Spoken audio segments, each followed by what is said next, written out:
was sitting outside on a beautiful fall morning looking at the leaves. Except I wasn't really looking at them. I was having a conversation in my head, imagining, describing this beautiful fall morning to you. Then I replayed that imagined conversation. I rewrote what I would say to you to make it sound more poetic. Then I imagined your response in my comments to my revised story. Then I planned what I would say to your imagined response. I was 4 layers deep into a conversation with you that never happened about an experience I wasn't even present for in the first place.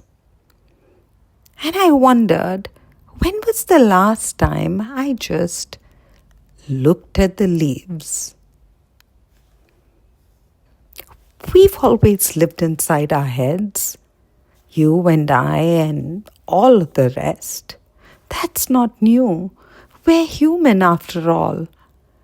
We've been telling ourselves stories about things for as long as we've had language.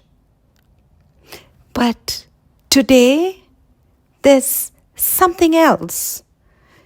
Today, we're scrolling through other people's stories about the stories they're telling themselves. And we're consuming interpretations of reality. We're living in worlds nested inside worlds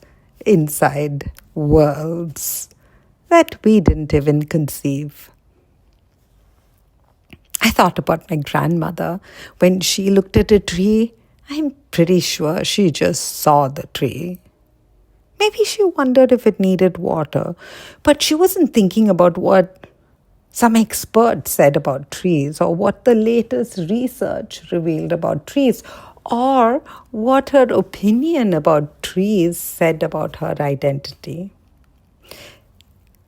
But I feel like I can't look at anything without 3 levels of commentary running in my head.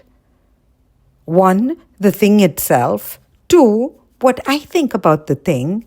3, what my thinking about the thing says about me thinking about the thing. I guess there's a 4. That's what other people might think about what I think about the thing. It's exhausting. And I know I'm not alone because I see everyone around me doing it. We're all living in nested realities. We're like Russian nesting dolls, each layer fitting inside another layer, getting further and further away from the center. It's no wonder we're all searching for connection, for meaning, for something bigger than ourselves.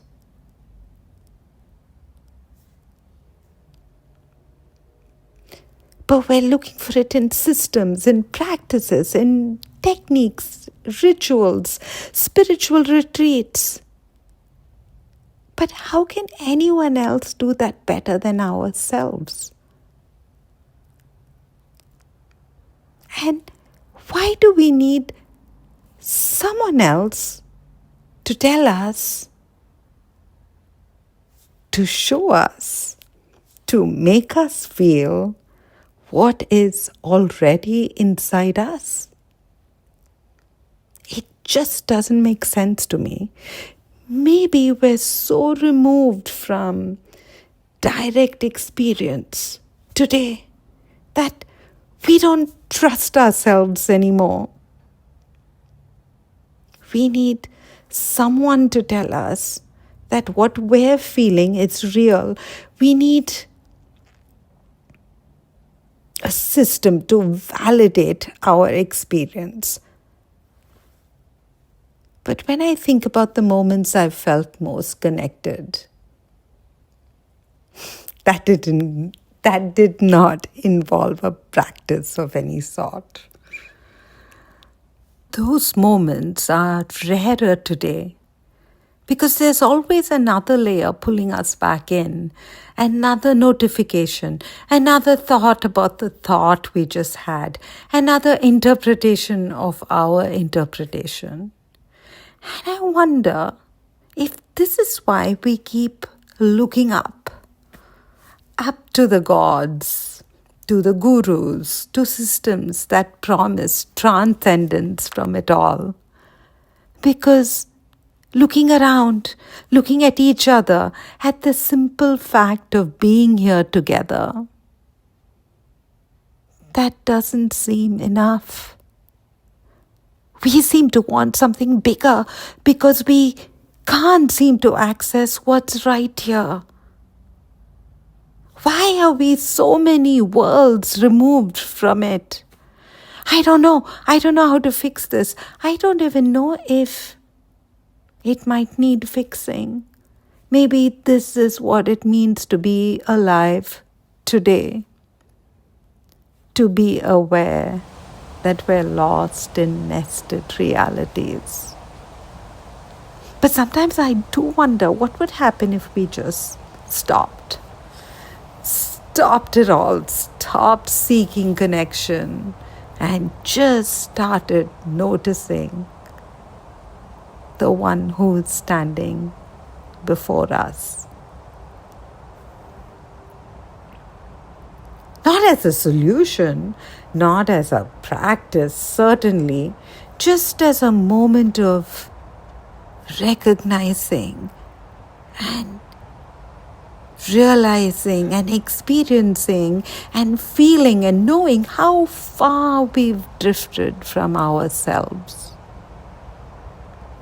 Maybe that's all we can do. Notice all these layers we've spun around ourselves. And maybe every once in a little while, let them all drop, just for a moment, just to remember what it feels like to be alive without a mental commentary telling us how we should feel alive. This is experiment 247, where we question everything we think we know and experiment with truly living. What layer of reality are you living in right now?